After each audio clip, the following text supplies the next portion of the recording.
I the a-hole for telling my surrogate to stop acting like she was my husband's wife? My husband and I have been together for 5 years. We wanted kids, but because of my health problems, this wasn't possible. So we decided to go with surrogacy, and my friend nominated her sister, Brittany, 29. I agreed right away because I know Brittany and the family. We've set everything up, discussed payment, short and long-term plans, counseling, and doctor appointments. Then we explored IVF and chose a private clinic to get it done. It started after Brittany took a pregnancy test. She only told my husband, though she had both our numbers. She only sent my husband a picture of the test while he was at work and sent me nothing when I gave her my personal contact information, but it was okay. Things got complicated when Brittany started having access to our credit cards for her own wants and claimed they were the baby's needs. She excluded me from doctor visits and scans and had only my husband go with her. Her excuse was that my husband drives and has time, since I work and unavailable most of the time. I felt isolated from this experience, but said nothing knowing she's bearing a lot of burden, so I had patience. My husband had no idea what was going on and if this was normal, as this was new to us, so we didn't know. She's 7 months in, and last week she had us visit to discuss things that I thought we'd previously agreed on, but she said she changed her mind about. And her mom was there too. I heard Brittany out and was shocked when she gave a list of how things should be from now on, since she said there was a lot of confusion in the past because of me stressing her out by complaining. She requested she get saying things like baby name after I deleted the list of names she sent to my husband. She wanted more access to my husband's credit card / free time to get stuff done at her place. Also, more time with the baby than agreed on. Then I wrapped up by saying only my husband should be with her in the delivery room and use the hospital as excuse. I got up and firmly stated I don't agree on her new terms, and that she had to stop acting like she was my husband's wife and this was their baby. My husband didn't speak till she started crying. He asked me to sit down, but I said I had boundaries, reminded her what her role was and how she overstepped. Her mom went off and said her daughter was being mistreated when she put herself mentally and physically through the most selfless act for us, to make us a family. She gave up a part of her life in those months to give us what we want, and I was acting selfish and ungrateful. She had us leave, then told my friend, and it got more complicated. I was told to apologize for what I said. Am I the a-hole? Edit. Yes, we agreed on paying for the surrogacy like I stated above. So no favors or anything. No, we did not have a legal contract because my friend said there was no need for us to do that, and basically talked us out since we are considered family, but we had an agreement including paying her. Question about whether Brittany had kids of her own. She was a single mom of a 4-year-old who passed away from an accident. She had him at a young age, but she always seemed in good mental and physical health. Now for the top comments. This may be above Reddit's pay grade. Okay, so there's no legal contract. Is there at least a written contract? A voice recording of the agreement? Text? Emails? Anything at all? Lawyer up immediately, Opie. I feel for you. Edit. A lot of people have said, and I agree that something really fishy is going on here. Has Opie answered whose egg this is? How the insemination was done? Why her husband is so okay with Opie being cut out? This could be anything from Brittany seeing an opportunity for a free baby and child support, to Opie's husband and Brittany being on some kind of gross, twisted scheme. There is so little information here that I have just so many questions. I can only sum up this post with oof. I would like to add another oof. Let's add a third oof. Surrogate is a mother to a baby who sadly passed away, so no live babies at the moment. Who in their right mind thought a mother who lost her only baby was a good candidate for surrogacy? Surrogates go through extensive psychological evaluation, and I have serious doubts she would pass. Opie and husband majorly dropped the ball here. Sounds like they let this friend steamroll them into selecting her sister without any pushback at all. No one with Opie's best interest at heart would have pressured her into forgoing a lawyer. Fred is looking out for her sister, and only her sister, and I kinda suspect they're deliberately scamming this couple. Oh, absolutely. It looks to me that this friend saw how her sister was depressed after losing her baby, and there was probably no father in the picture to try again, or money to go through IVF on her own, so they saw this as their chance to have a baby. This is why surrogacy is so heavily regulated. Was there a contract? If not, yikes. Get a lawyer ASAP. Surrogates have no business being involved in naming the baby or dictating time spent with the child. Red flags abound. You're not the a-hole, but you may have put yourself in a situation where an unstable person could now have leverage to essentially be a third parent to your child. Or a single parent. She doesn't want you at the delivery, so she can just claim the baby for herself. Edited to add, after seeing your edits about the surrogate having lost a 4-year-old, she is 100% planning to keep the baby. Whether she also tries to take your husband and just claim child support is up in the air. Next story. Am I the a-hole for telling my daughter to leave my husband alone? I have 3 children, 10 female, 22 male, and 24 female. The older 2 are from my first marriage. Their father died when they were 5 and 7, and I married their stepfather 4 years later. From the very beginning, my daughter had a difficult time adjusting. She never saw my husband as a father figure. Unlike my son, it took to him very quickly. We tried everything, including therapy, but it didn't do much. She was rude with him all the way through her teenage years, refused to be parented by him, cussed him out, told him he wasn't her father and that she wanted nothing to do with him, etc. My husband, if I might say so, was incredibly patient. He never pushed too hard, respected her boundaries, and always listened to me when I told him to back off. But he did catch a lot of verbal mistreatment, and I sometimes feel guilty not being stricter with her. She moved out at 18 for college, and we paid for her education. Things have become civil since then, but still cold. Now recently, my daughter has been trying to fix things with her stepfather. She wants to join him and her brother for their monthly fishing trips, but my husband is reluctant. He's not interested in fixing things. He believes his duty is done now that she's an adult, and that he's going to live his life in peace now. My son doesn't care either way. This breaks my heart as I want us to be a proper family. My daughter has been repeatedly asking me to intercede on her behalf, and I have, but it seems like it's only making things more tense. So I told her that maybe it is best to leave him alone. Maybe time will make things better. Or maybe it won't, and that she will have to accept that possibility as well. She says I'm a major a-hole for being so fatalistic. Am I the a-hole? No a-holes here. Sometimes timing sucks and just can't be helped. You are ready to move on with a new husband. That's okay. Your daughter wasn't ready for a new father or a stepfather. That's okay. Your husband did his best. That's good. Your daughter is grown up and is ready to be more mature about things. That's good. Your husband has been hurt in the past and is reluctant to take more emotional risks. That's okay. While time doesn't heal all wounds, time may help here. One can't see the future, but one can have hope. I completely agree.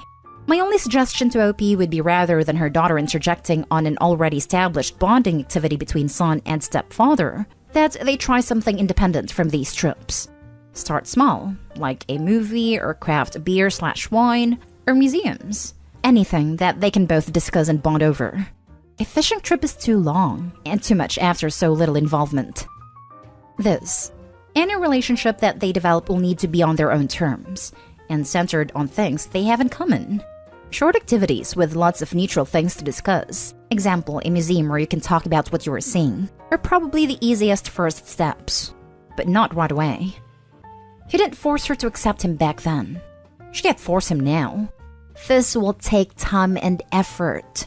It's not as easy or simple as her suddenly joining the fishing trips and pretending everything's cool. Not a hall for supporting your husband's boundaries and emotional health. Sure, except one was a child, processing serious grief. That's true. Still doesn't mean they can flip a switch and suddenly have a great relationship now. Now for the next story. Am I the a-hole for wanting to kick my son out? My husband and I have 6 kids. Elizabeth 20, Thomas 18, Addie 10, Olivia 8, Michael 7, and Grayson 3. My husband and I made a rule for our kids that once they turn 18/graduate high school, they have 3 options. 1. Go to college and live rent-free. 2. Get a job and pay rent.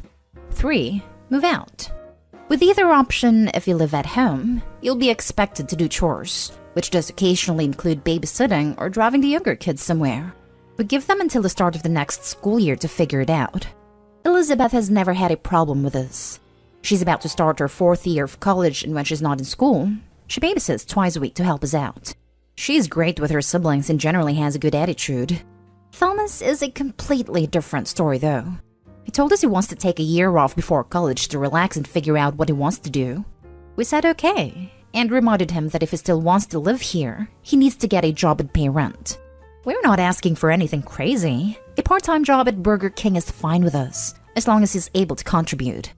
He got a part-time job at a deli making approximately $1,000 to $1,500 a month, and we charge him $300 a month. The problem is he's been refusing to do any chores since he pays rent. He's also rude to me by younger kids, especially Addie. Addie has anxiety, SPD and dyspraxia and is very clumsy. If she drops or spills anything near him, he screams at her and curses her out. If I ask him to watch a couple of the kids so I can take one or two to an appointment, he yells at me for making him parent my kids and tells me I need to step up instead of relying on him and their nanny. Honestly, I'm getting tired of his attitude. And Addie is scared to eat or drink in the same room as him because she's scared of getting yelled at. I talked to my husband about kicking him out, and he agrees that Thomas needs to help out around the house and be nicer to me and the kids. But he thinks kicking him out is too harsh since we live in an area with a high cost of living, and he doesn't make enough to support himself. Am I the a-hole for wanting to kick him out? Now for the comments. Not the a-hole. My siblings and I grew up under these same rules.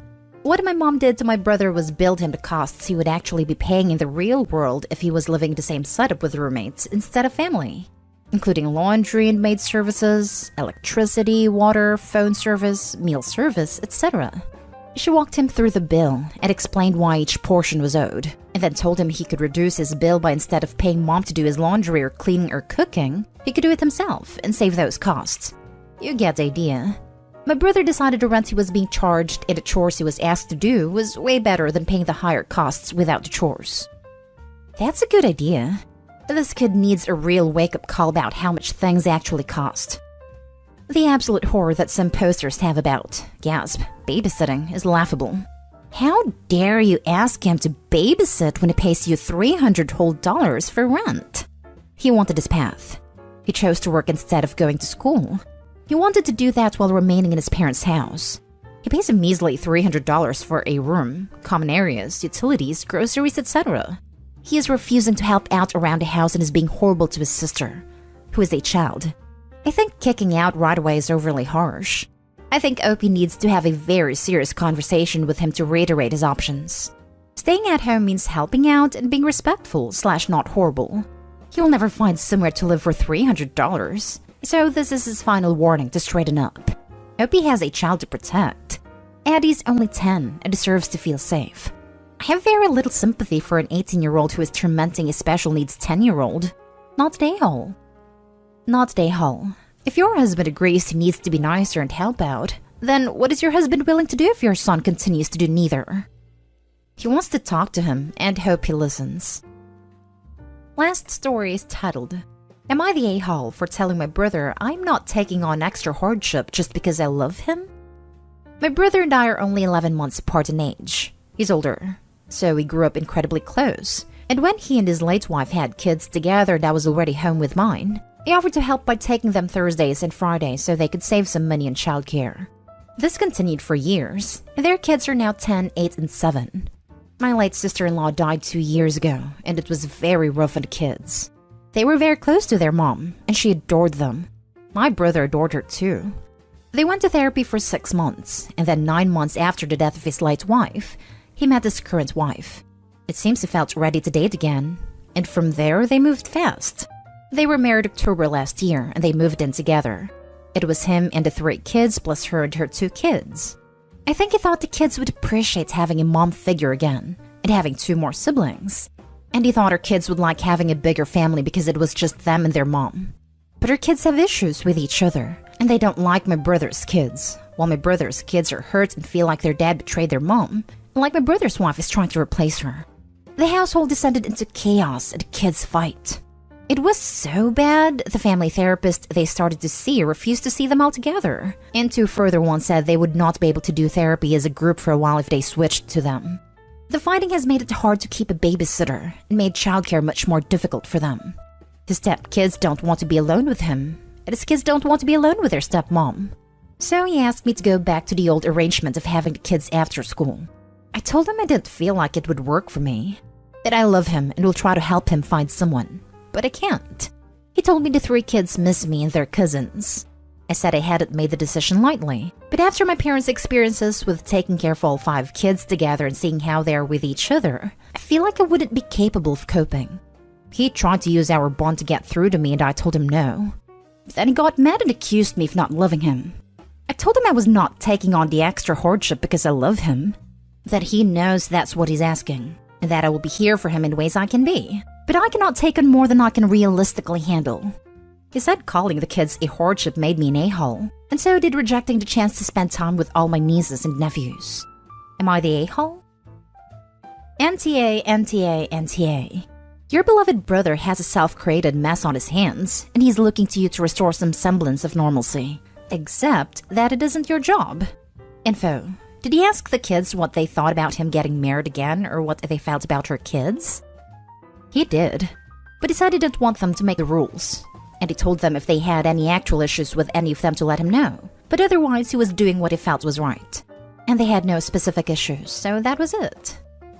A professional therapist can't handle all of them together, and you're supposed to be willing to take them all? Not at a-hole. If you feel so inclined, you could offer to take his 3 kids. But if you don't want to do that, you are still not at a-hole. That is not something I will offer because he already rejected it when my parents made a suggestion. Not at a-hole. 5 well-behaved kids would be a hardship. 5 kids fighting a blended family dynamic is beyond what should be asked of you. Why can't the kids go to an after-school program where they will have some distance from each other? I don't know why. The parents are probably hoping that if they force them together enough they will become friends. It won't work, and will cause more resentment and anger.